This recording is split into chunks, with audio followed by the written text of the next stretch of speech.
Yeah, it feels like it.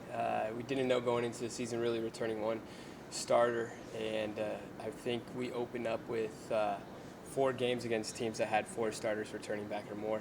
And so you just don't know about your team until you get out there and you start playing other people. And we're really happy where we're at, and I think we could do a lot of good things going forward.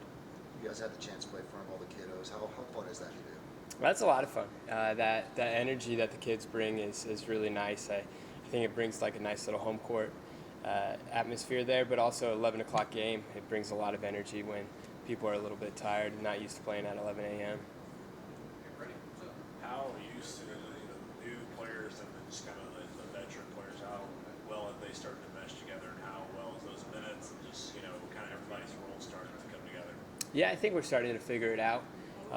Even when you look at our first game against Black Hills, we didn't shoot the ball well, but we were in it at the end of the game. And so I think the more and more games we play, the more we start establishing who's doing what and what we can do. And I think the team's still changing. There's still a lot of games to be played and a lot of work to do.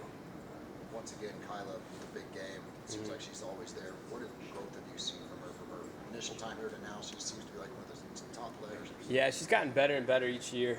This year, I think she's taken the biggest jump from her sophomore to her junior year.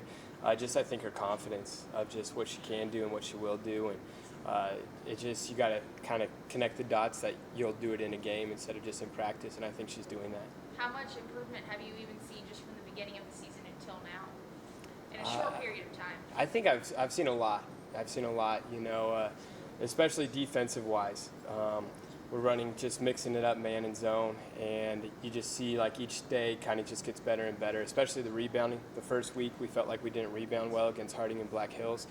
Then we go to Odessa and we play Mesa, who's probably one of the better rebounding teams we play all year, and we won that rebounding battle. And so there's a lot of growth happening with what we feel like is still a young team because we're still new together.